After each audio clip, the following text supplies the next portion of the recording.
Hello प्यारे बच्चों, स्वागत है आपका अपने प्यारे YouTube channel the Raise Institute में। प्यारे बच्चों, हम लोग क्या पढ़ रहे थे? हम लोग पढ़ रहे थे अपनी क्लास 12 की यूपी बोर्ड की हिंदी के काव्यखंड को, जिसमें हम लोगों ने प्रीवियस वीडियो में अपना एक पार्ट जो था वह हमने किया है कंप्लीट। ठीक है, उसी क्रम में आज हम आपके लिए एक नया पार्ट लेकर के उपस्थित हुए हैं। आशा करता हूँ प्रीवियस वीडियो में जो भी व्याख्याएं मैंने आपको पढ़ाई हैं वह सारी व्याख्याएं आपको समझ में आई होंगी। उसी आशा और उम्मीद के साथ आज हम एक जो नया पार्ट है हमारा क्लास 12 यूपी का, ठीक है, नौका विहार, जो कि सुमित्रा नंदन पंत जी द्वारा रचित है, उसकी व्याख्या को आज हम लोग पढ़ने और समझने वाले हैं। तो बच्चों चलिए बिना किसी देरी के हम प्रारंभ करते हैं अपना आज का जो पाठ है नौका विहार की व्याख्या को। तो चलिए देखते हैं हमारा नौका विहार का जो पहला पद्यांश है वह क्या है। तो बच्चों हमारा जो पहला पद्यांश है नौका विहार का वह है शांत सनिग्ध ज्योत्सना उज्ज्वल अपलक अनंत नीरव भूतल सैकत सैया पर दुग्ध धवल तवंगी गंगा ग्रीष्म विरल लेती है शांत क्लांत निश्चल तापस बाला गंगा निर्मल शशिमुख से दीपित मृदुल करतल लहरे उर पर कोमल कुंतल गोरे अंगों पर सिहर सिहर लहराता तारा तरल सुंदर चंचल अंचल सा नीलांबर साड़ी की सिकुड़न सी जिस पर शशि की रेशमी विभा सेवन सिमटी है बिल्कुल मृदुल प्रहर। ठीक है, अब यहाँ पे देखिए बच्चों क्या बताया गया, कुल मिलाकर के देखिए यहाँ पर क्या है कि जो हमारे कवि हैं सुमित्रा नंदन पंत जी, वह नौका विहार के लिए निकले हुए हैं और नौका विहार करते समय वह जो भी प्राकृतिक दृश्य उनको दिखा है उसी का वर्णन यहाँ पे उन्होंने अपने इस नौका विहार की रचना में लिखी है। तो देखते हैं क्या है। शांत, शांत का मतलब शांति होता है। फिर क्या है सनिग्ध, सनिग्ध का अर्थ होता है तरल। ठीक है, सनिग्ध का अर्थ है यहाँ पे तरल या शीतल। ठीक है, ज्योत्सना उज्ज्वल, ज्योत्सना का मतलब क्या होता है चांदनी। ठीक है, अपलक मतलब बिना पलक झपकाए। अनंत का अर्थ है आकाश। ठीक है, नीरव भूतल, ठीक है, क्या है नीरव भूतल। नीरव का अर्थ होता है शांत और भूतल का अर्थ है आपका पृथ्वी या धरातल। तो यहाँ पे क्या बताया जा रहा है कि कवि कहते हैं कि चारों ओर, ठीक है, कवि का कहना है कि चारों ओर क्या है शांत तरल एवं उज्जवल चांदनी। ठीक है, क्या है लिखा ना, शांत सनिग्ध ज्योत्सना उज्जवल, कि शांत तरल और जो क्या है उज्जवल चांदनी जो है वह चारों ओर फैली हुई है। और जो अपलक अनंत नीरव भूतल, कि जो अपलक जो आकाश है वह बिना पलक झपकाए हुए पृथ्वी की इस सुंदरता को देख रहा है। क्या बताया गया कि चारों ओर, कवि यहाँ कहते हैं कि चारों ओर शांत और निर्मल वातावरण है, शांत और तरल वातावरण है और चारों ओर चंद्रमा की चांदनी फैली हुई है और जो आकाश है वह बिना पलक झपकाए हुए पृथ्वी की इस सुंदरता को देख रहा है। ठीक है, आगे क्या है, सैकत सैया पर दुग्ध धवल, दुग्ध धवल यानी दूध जैसा, धवल अर्थात सफेदी। ठीक है, दूध जैसा सफेद। सैकत का अर्थ होता है बालू। ठीक है, कि सैकत सैया पर दुग्ध धवल तवंगी गंगा ग्रीष्म विरल। अब क्या बताया जा रहा है कि सैकत सैया पर अर्थात बालू की सैया पर दूध जैसी सफेद। ठीक है, क्या है कि बालू की सैया पर दूध जैसी सफेद छरहरे बदन वाली। ठीक है, यानी पतले दुबले बदन वाली। ठीक है, छरहरे बदन अर्थात यहाँ पे लिखा ना तवंगी, तवंगी का अर्थ है छरहरे बदन वाली या पतले दुबले बदन वाली। जो गंगा है वह उस सैकत सैया पर, उस बालू की सैया पर क्या है लेटी हुई है। ठीक है, आई बात में बच्चों, क्या है कि सैकत सैया पर दुग्ध धवल तवंगी गंगा ग्रीष्म विरल, कि ऐसा लगता है उस समय का वर्णन करते हुए कवि कहते हैं कि ऐसा लगता है कि सैकत सैया पर यानी बालू की सैया पर दूध जैसी सफेद, ठीक है, दूध जैसी सफेद छरहरे बदन वाली, पतले दुबले बदन वाली गंगा जो है वह ग्रीष्म विरल, ग्रीष्म ऋतु के कारण लेटी हुई है। ठीक है, लेटी है श्रांत क्लांत निश्चल। श्रांत का अर्थ है थका हुआ। ठीक है, श्रांत का अर्थ है थका हुआ और लिखा है लेटी है शांत क्लांत निश्चल, मतलब बिना किसी छल यानी बिल्कुल स्वच्छ, ठीक है, बिना किसी। तो यहाँ है श्रांत क्लांत, क्लांत का अर्थ है शिथिल, पसीने से भरी, ठीक है। तो जो गंगा है वह पसीने से भरी और थकावट के कारण निश्चल उस संकट सैया पर अर्थात उस बालू की सैया पर स्वयं को शीतलता प्रदान करने के लिए लेटी हुई है। ठीक है बच्चों, आई बात समझ में। पुनः इन 4 पंक्तियों की व्याख्या हम देख लेते हैं। क्या है कि कवि कहते हैं व्याख्या में कि चारों ओर शांत तरल एवं उज्जवल चांदनी क्या हुई है, फैली हुई है, छटकी हुई है। आकाश जो है वह टकटकी बांधे हुए, बिना पलक झपकाए हुए पृथ्वी की उस सुंदरता को, इस मनोहर दृश्य को, मनोरम दृश्य को देख रहा है।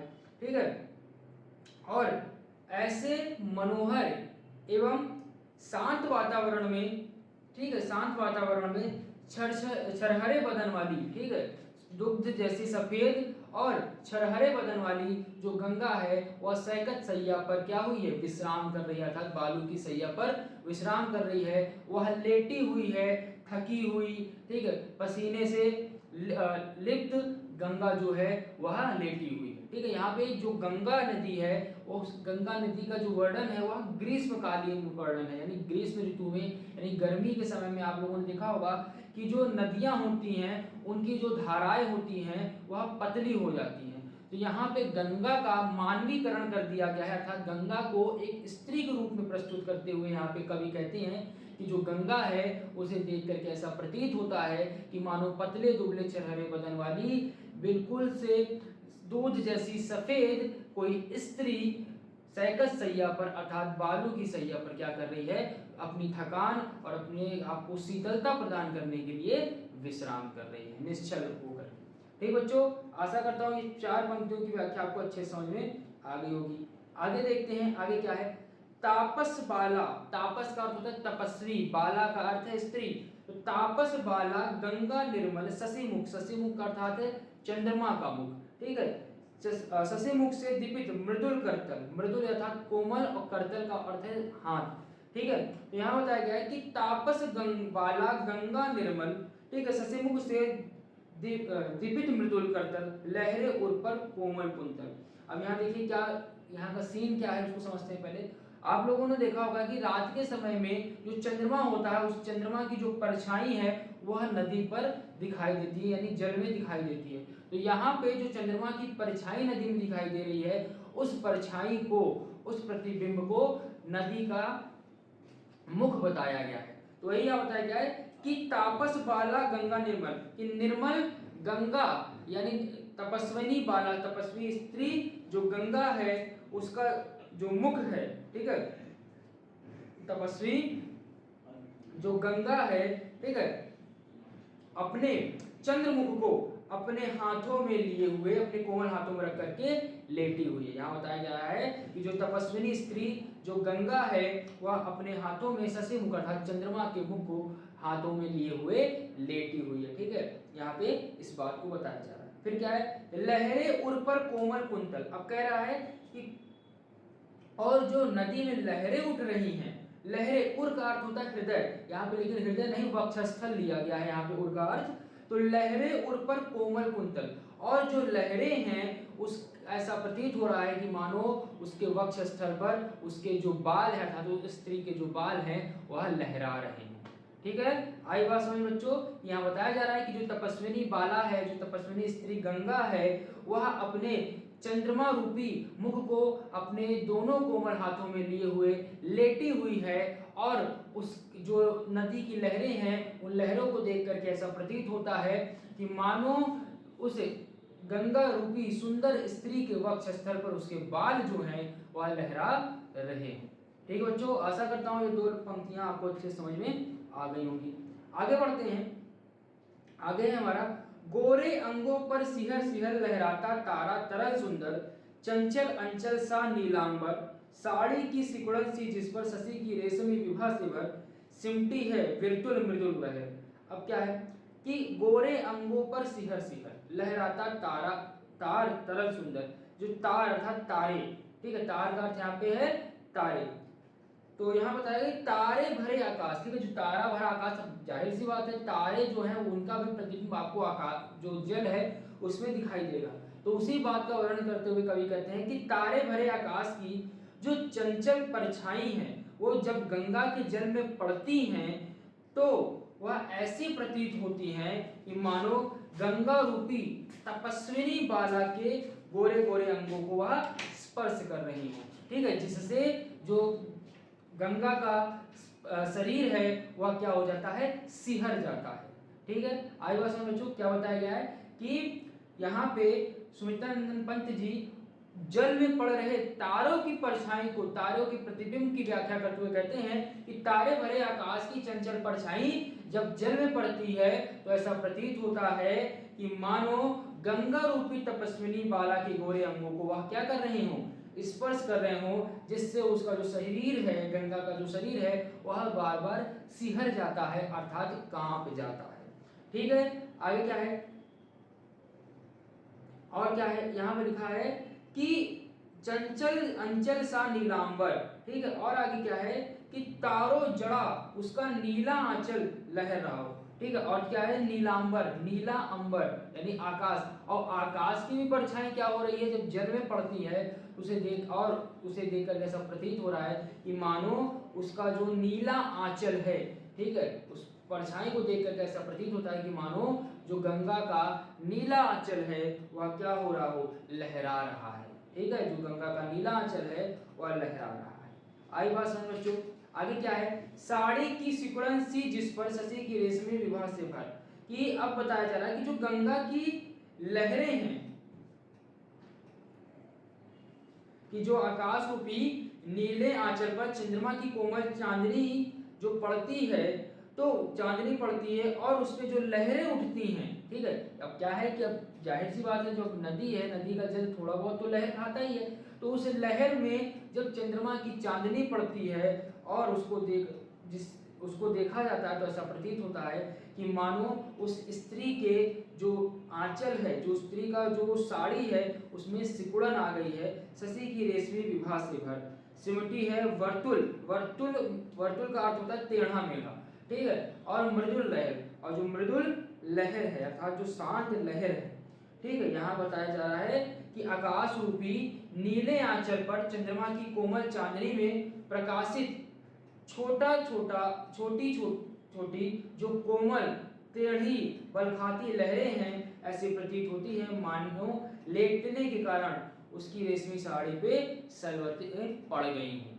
ठीक है, आई बात समझ में आए बच्चों, क्या है, पुनः इसको देखते हैं। क्या है, साड़ी की सुकड़न सी जिस पर शशि की रेशमी विभा से भर, सिमटी है वर्तुल मृदुल लहर। ठीक है, अब यहाँ बताया जा रहा है कि जो गंगा है उस गंगा के जल में जब आकाश की, ठीक है, आकाश की और चंद्रमा की चांदनी रूपी जब परछाई पड़ती है तो उसे देख करके ऐसा प्रतीत होता है कि मानो लेटने के कारण गंगा की जो रेशमी साड़ी है उस पे सिलवटें पड़ गई हों। ठीक है बच्चों, आई बात समझ में, आशा करता हूं आपको यह जो पद्यांश है वह अच्छे से समझ में आ गया होगा। ठीक है प्यारे बच्चों, आशा करता हूं आ गई होगी बातें आपको समझ में। अगले पद्यांश की ओर बढ़ते हैं। जो हमारा अगला पद्यांश है वह है, चांदनी रात का प्रथम पहर हम चले नाम लेकर सत्वर, सत्वर का अर्थ होता है तेजी से। ठीक है, हम चले नाम लेकर सत्वर, सिकता की, सिकता का अर्थ यहाँ पे बालू ही है। ठीक है, तो सिकता की सस्मित सीपी पर मोती की ज्योत्सना रही विचर, लो पाले चढ़ी उठा लंकर, मृदु मंद मंद मंथर मंथर लघुतरणी, तरणी का अर्थ होता है नाव, लघुतरणी हंसनी सी सुंदर तिर रही खोल पालो के पर, निश्चल जल के सुचि दर्पण पर बिंबित हो रजत कुलीन निर्भर, दुहरे ऊंचे लगते क्षण भर, काला कांकर का राजभवन सोया जल में निश्चित प्रमन पलकों पर वैभव स्वप्न सघन। अब यहाँ पे क्या बताया गया है बच्चों कि अब चांदनी रात का प्रथम पहर, कि अब चांदनी रात का जो प्रथम पहर है वह प्रारंभ हो गया है। हम चले नाव लेकर सत्वर, और हम बहुत ही तेजी से अपनी नाव को लेकर के चल दिए हैं। सिकता की सस्मित सीपी पर, सिकता अर्थात बालू पे पड़ी जो सीपी है वह ऐसा लग रहा है, जो सस्मित सीपी, सस्मित सीपी का अर्थात मुस्कुराती हुई सीपी, जो बालू पर सीपियां पड़ी हुई हैं उनको देख करके ऐसा प्रतीत हो रहा है कि वह क्या हो रही हैं, मुस्कुरा रही हैं। ठीक है, पुनः देखते हैं कि चांदनी रात के प्रथम पहर में जो सुमित्रानंदन जो पंत जी हैं वो बताते हैं कि चांदनी रात का प्रथम पहर प्रारंभ हो गया है। हम चांदनी रात के प्रथम पहर में नौका विहार के लिए प्रस्थान करते हैं और हम नाव लेकर के तेजी से गंगा में आगे बढ़ने लगते हैं। ठीक है, और आगे वह उस समय के प्रकृति का वर्णन करते हुए कहते हैं कि गंगा के तट पर, ठीक है, यानी गंगा के तट पर ऐसा लग रहा है कि मानो जो सीपी है वह सीपी पर जब चंद्रमा की चांदनी पड़ती है तो चंद्रमा की चांदनी के कारण ऐसा प्रतीत होता है कि मानो वह जो सीपियां हैं वह क्या कर रही हैं, मुस्कुरा रही हैं। ठीक है, तो जो सीपियां हैं वो क्या हो रही है, मुस्कुराई। मोती की ज्योत्सना रही विचर, ठीक है, ज्योत्सना अर्थात प्रकाशित होना। तो यहाँ पे वही बताया गया है कि सिकता की सस्मित सीपी पर मोती की ज्योत्सना रही विचर, कि चंद्रमा की जो स्वच्छंद चांदनी है उस गंगा के किनारे पड़ी सीपियों पर जब वह पड़ती है तो उसे देख करके ऐसा प्रतीत होता है कि मानो वह जो सीपियां हैं वह क्या हो रही हैं, मुस्कुरा रही हैं।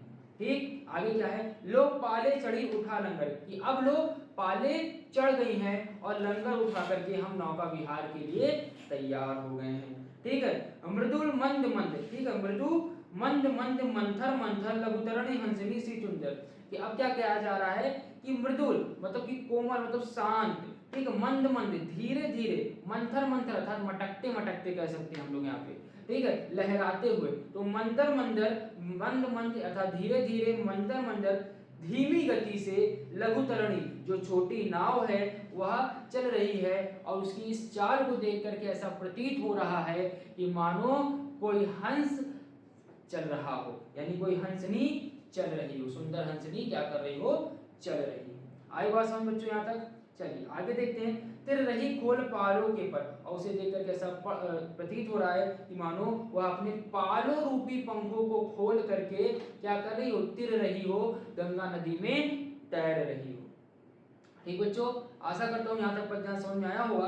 पुनः एक बार इसकी व्याख्या को देख लेते हैं। क्या है यहाँ तक कि चांदनी रात का प्रथम पहर हम चले नाव लेकर सत्वर सिकता की सस्मित सीपी पर मोती की ज्योत्सना रही विचर, लोग पाले चढ़े उठा लंगर, मृदु मंद मंद मंथर मंथर लघुतरणी हंसनी सी सुंदर, तिर रही खोल पालों के पर, कि सुमित्रानंदन पंत जी प्रकृति का उस मनोरम दृश्य का वर्णन करते हुए कहते हैं कि रात्रि की चांदनी का जो प्रथम पहर है वो प्रारंभ हो गया है। ठीक है, उस प्रथम पहर में हम नाव को लेकर के गंगा में नौका विहार के लिए प्रस्थान करने लगे हैं और हम तेजी से गंगा की ओर आगे बढ़ रहे हैं। और उस समय के और प्राकृतिक और मनोरम दृश्य का वर्णन करते हुए सुमित्रानंदन पंत जी कहते हैं कि उस गंगा के किनारे पर जो सीपियां पड़ी हैं उन सीपियों पर जो चंद्रमा की स्वच्छंद चांदनी पड़ती है उसे देख करके ऐसा प्रतीत होता है कि मानो वह जो सीपियां हैं वह मुस्कुरा रही हैं। ठीक है, आगे क्या है, लोग पाले उठा लंगर, ठीक है, लोग पाले चढ़ी उठा लंगर, कि जो पाले हैं, अब वहां बताया जा रहा है कि जो नाव की पाले हैं वह जो है वह उठ गई हैं। ठीक है, वह क्या है, उठ गई हैं और लंगर उठा करके हम नाव चलाने लगे हैं। ठीक है, मृदु मंद मंद मंथर मंथर, की मृदुल यानी शांत धीरे धीरे, मंद मंद धीरे धीरे, ठीक, मृदुल अर्थात शांत धीरे धीरे, मंथर मंथर, मंथर मंथर का अर्थ है कि लहराते हुए मटकते हुए, लघुतरणी हमारी जो छोटी नाव है वह चलना प्रारंभ करती है और उसे देखकर कैसा प्रतीत हो रहा है मानो कोई हंसनी, क्या सुंदर हंसनी क्या कर रही हो, चल रही हो। ठीक है, आगे क्या है, तिर रही खोल पालों के पर, उसे देख ऐसा प्रतीत हो रहा है कि मानो वह अपने पालों के पर को अर्थात अपने पालों रूपी पर को खोल करके वह तैर रही हो। ठीक है बच्चों, आई बात समझ में? आगे बढ़ते हैं कि निश्चल जल के शुचि दर्पण पर बिंबित हो रजत पुलीन निर्भर, दुहरे ऊंचे लगते क्षण भर, कि निश्चल जल के शुचि दर्पण पर, कि गंगा के निश्चल जल के और स्वच्छ दर्पण पर बिंबित हो रहा, प्रतिबिंब बन रहा है, रजत पुलीन निर्भर, पुलीन का अर्थ है किनारे, गंगा के जो दोनों किनारे हैं वह गंगा के स्वच्छंद और साफ जल पर जब उनका प्रतिबिंब बनता है तो उनको देख करके ऐसा प्रतीत होता है कि वह दुहरे ऊंचे हो गए हैं, अर्थात एक नदी का ओरिजिनल किनारा और जब उसमें प्रतिबिंब बनता है तो वो डबल हो जाता है। तो उसी का वर्णन करते हुए कहते हैं सुमित्रानंदन पंत जी कि निश्चल जल के शुचि दर्पण पर, शुचि का अर्थ है स्वच्छ, ठीक है, कि निश्चल शांत जल के स्वच्छ दर्पण पर बिंबित हो रजत पुलिंग नेबर, कि जो गंगा के दोनों किनारे हैं वह प्रतिबिंबित हो रहे हैं, दोहरे ऊंचे लगते क्षण भर, और क्षण भर में वह प्रतिबिंब के कारण वह जो किनारे हैं वह दोहरे ऊंचे लगने लगते हैं। ठीक है प्यारे बच्चों, आई बात समझ में। फिर आगे क्या है, काला कांकर का राजभवन सोया जल में निश्चित प्रमन। ठीक है, अब यहाँ बताया जा रहा है कि जो काला कांकर, ठीक है, एक राजभवन की यहाँ पे व्याख्या की जा रही है कि एक काला कांकर रूपी जो राजभवन है, उस राजभवन की जो परछाई है वह जल में ऐसी प्रतीत हो रही है मानो वह जल में आराम से लेट करके विश्राम कर रहा है, पलकों पर वैभव स्वप्न सघन, और उसकी जो पलकें हैं उन पलकों पर क्या है, वैभव स्वप्न सघन, कि सघन यानी उसके पलकों पर क्या है, वैभव रूपी स्वप्न जो है वह तैर रहे हैं। ठीक है, आई बात समझ में बच्चों। आशा करता हूं यह जो पद्यांश की व्याख्या थी आपको अच्छे समझ में आ गई होगी। हम अगले पद्यांश की ओर आगे अग्रसर होते हैं बच्चों।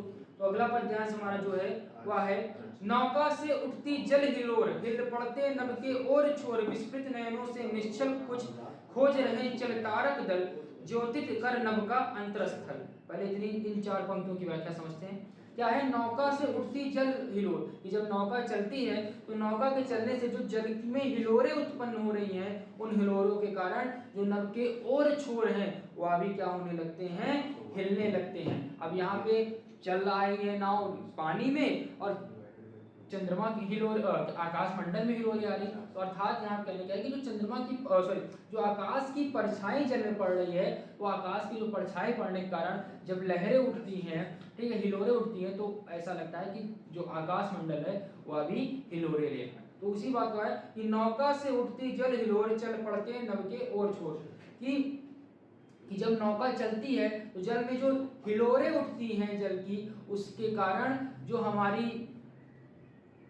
हमारे आकाश मंडल है, उस आकाश मंडल के भी जो ओर और छोर हैं वह भी क्या होने लगते हैं, हिलने लगते हैं। आगे क्या है, विस्मृत नयनों के निश्चल कुछ खोज रहे जल तारक दल। और आगे यहाँ पे सुमित्रा नंदन पंत जी आगे कहते हैं कि जल में पड़ती तारों की जो परछाई हैं को देख करके, ठीक है, जल में पड़ती तारों की परछाई को देख करके ऐसा प्रतीत होता है कि मानो तारों का जो दल है जल के अंदर के भाग में, ठीक है, तारों का जो दल है वो जल के अंदर के भाग में प्रकाश फैलाकर अपनी आंखें फाड़ फाड़ कर कुछ ढूंढ रहा है। ठीक है, ये आकाश लिखा ना, ज्योति का नभ अंतस्थल, की अंतस्थल अंदर की ओर, यानी कि विस्मृत नयनों से, विस्मृत नयनों मतलब आंखें फाड़ फाड़ के, कि यहाँ पे जो कवि का वर्णन है वो कहते हैं कि जल में पड़ती तारों की परछाई को, जल में पड़ती तारों की परछाई को देख करके ऐसा आभास होता है कि मानो तारा दल जो है वह जल के अंदर प्रकाश को फैला करके अपनी आंखें फाड़ फाड़ करके कुछ ढूंढ रहे हैं, किसी चीज की खोज कर रहे हैं। आगे बात समझ बच्चों, आशा करता हूँ ये चारों लाइनों की, चारों पंक्तियों की आपको व्याख्या समझ में आ गई होगी। आगे बढ़ते हैं। आगे हमारा, जिनके लघु दीपों का चंचल अंचल की ओट किए अविरल, फिरती लहरें लुक छिप पल पल, मल पैरती परी सी जल के कल, लुपहरे कांचों में हो ओझल, लहरों के घूंघट से झुक झुक, दसवीं का शशि निज तिर्यक मुख दिखाता है मुग्धा सा रुक रुक। अब यहाँ क्या है, यहाँ बताया गया है कि यहाँ बताया गया है कि गंगा में जो कह सकते हैं कि जो गंगा है, अब यहाँ बातों को समझिए बच्चों, ठीक है, क्या है कि गंगा में जो रह रह करके उठने वाली चंचल लहरें हैं वह अपने आंचल की आड़ में तारों को क्या कर रही हैं, जो छोटे छोटे दीपक हैं, ठीक है, छोटे छोटे दीपक यहाँ पे लिखा है ना, आप देखिए कि जिन्हें क्या कहते हैं, जिनके लघु दीपकों को चंचल, कि तारे रूपी जो लघु दीपक हैं, जो चंचल लघु दीपक हैं, अंचल की ओट के अविरल, कि जो गंगा की जो लहरें हैं वह आंचल से प्रतीत हो रही हैं, उन गंगा की, ठीक है, कि गंगा में रह रहकर उठने वाली जो चंचल लहरें हैं भी अपने आंचल की आड़ में तारे रूपी छोटे छोटे जगमगाते दीपकों को छिपाकर प्रतिक्षण लुकती छिपती हुई प्रतीत हो रही। यानी क्या होता है, जब लहरें आती है तो तारों की परछाई थोड़ी छिपती है, फिर जब शांत होता है तो तारों की परछाई बहुत ही कह सकते हो विजुलाइज हो जाती है अच्छे से। तो उसी बात को यहाँ कहा जा रहा है कि जब गंगा नदी में तारों की लहर आती है तो वह क्या करती है, तारे रूपी छोटे छोटे दीपकों को क्या कर लेती है, क्या कह सकते हो, छुपाती रहती, लुकती छिपाती रहती है। ठीक है प्यारे बच्चों, आए बात समझ में। फिर क्या है, मल पैरती परिसी जल में कल लुपहे कचो में ओ ओछल। अब क्या है यहाँ देखिए, यहाँ बताया जा रहा है कि पास में ही, ठीक है, यहाँ बताया जा रहा है कि वहीं पास में शुक्र तारे की जो झिलमिलाती परछाई जल में पड़ रही है, उसे देख करके ऐसा प्रतीत हो रहा है कि मानो कोई परी है वह तैर रही है। ठीक है, कोई परी जो है वह तैर रही है। आगे का वर्णन क्या है, आगे का वर्णन है हमारा यहाँ पर कि लिखा है ना यहाँ पे कि मल पैरती परिसी जल में कल लुपहरे कचो में हो ओझल। ये ऐसा प्रतीत होता है कि जो शुक्र रूपी तारा है उसकी परछाई जब जल में पड़ती है तो उसे देखकर ऐसा प्रतीत होता है कि मानो कोई परी है जो जल में तैर रही है। ठीक है, आगे क्या है, फिर और क्या है कि श्वेत चमकती हुई जल तरंगों में उस परछाई के ओझल होने पर दृश्य इतना मनोरम है कि कवि जो है वह चांदनी से चमकते सुंदर केशों में परी के छिप जाने का आभास होता है। अब यहाँ बताया जा रहा है कि, ठीक है, ये मैंने व्याख्या आपको बता ही दी। अब यहाँ भी क्या है देखिए, और अच्छे से इसको समझते हैं कि लुपहरे कचों में, ठीक है, कचो अर्थात केस अर्थात बाल में हो ओझल, कि जो वह क्या कहते हैं, जब लहरें उठती हैं तो लहरों में वह जो शुक्र तारा है, वह शुक्र तारा की जो परछाई है वह ओझल हो जाती है, जिसे देख करके ऐसा प्रतीत होता है कि मानो गंगा के केशों में वह जो श्वेत प्रकाश से चमक रही शुक्र तारा यानी जो परी है वह छिप गई है। ठीक है, आगे क्या है, लहरों के घूंघट से झुक झुक दसवीं का शशि निज तिर्यक मुख। ये कह रहा है कि लहरों के घूंघट से झुक झुक करके, कि लहरों रूपी घूंघट से झुक झुक करके जो दसवीं का, जिस दिन नौका विहार के लिए सुमित्रानंद पंत जी गए हैं वह दसवीं का है, और उस दसवीं के दिन जो चंद्रमा का मुख है वह तिर्यक मुख है, तिरछा चंद्रमा निकला हुआ है। वह बताया जा रहा है कि लहरों के घूंघट से झुक झुक दसवीं का शशि निज तिर्यक मुख दिखलाता मुग्धा रूप, कि लहरों रूपी घूंघट में झुक झुक करके जो दसवीं का तिर्यक मुख का जो चंद्रमा है वह स्वयं को छिप छिप करके क्या कर रहा है, दिखला रहा है, कभी छिप रहा है, कभी दिखला रहा है, कभी छिप रहा है। ठीक है, आई बात समझ में बच्चों, आशा करता हूँ पद्यांश आपको समझ में आ गया होगा। फिर से एक बार देख लेते हैं इन पंक्तियों की लाइन कि मल पैरती परिसी जल में कल लुपहरे कचों में हो ओझल, लहरों के घूंघट से झुक झुक दसवीं का शशि निज तिर्यक मुख दिखलाता मुग्धा रूप रूप। कि यहाँ बताया जा रहा है कि वहीं पास में जो शुक्र ग्रह है, तो शुक्र रूपी जो तारा है उसकी जब परछाई, जो उसकी श्वेत परछाई जब जल में पड़ती है तो उसे देखकर ऐसा प्रतीत होता है कि मानो कोई परी जो है वह जल में तैर रही है, और गंगा की जब लहरें उठती हैं तो ऐसा प्रतीत होता है कि मानो उसकी लहरों रूपी बालों में वह जो शुक्र ग्रह रूपी, जो शुक्र तारा रूपी जो परी है वह उसमें छिप जा रही है। आगे यहाँ बताया जा रहा है कि जो गंगा की लहरें रूपी जो घूंघट है उसमें से झुक झुक करके, ठीक है, छिप छिप करके जो चंद्रमा है, ठीक है, दसवीं का जो तिर्यक मुख का जो चंद्रमा है वह स्वयं को कभी दिखलाता है और कभी उसमें छिप जाता है, कभी उसमें दिखलाता है और कभी छिप जाता है। ठीक है प्यारे बच्चों, आशा करता हूँ यह पद्यांश आपको अच्छे से समझ में आ गया होगा। तो बच्चों इसी पद्यांश के साथ हम अपनी व्याख्या को आज विराम देते हैं। अगले भाग में हम लोग इस पद्यांश, इस नौका विहार की कुछ बची हुई व्याख्याओं को और देखेंगे और समझेंगे। आशा करता हूँ आज का पद्यांश की व्याख्या जो है वो आपको अच्छे से समझ में आई होगी।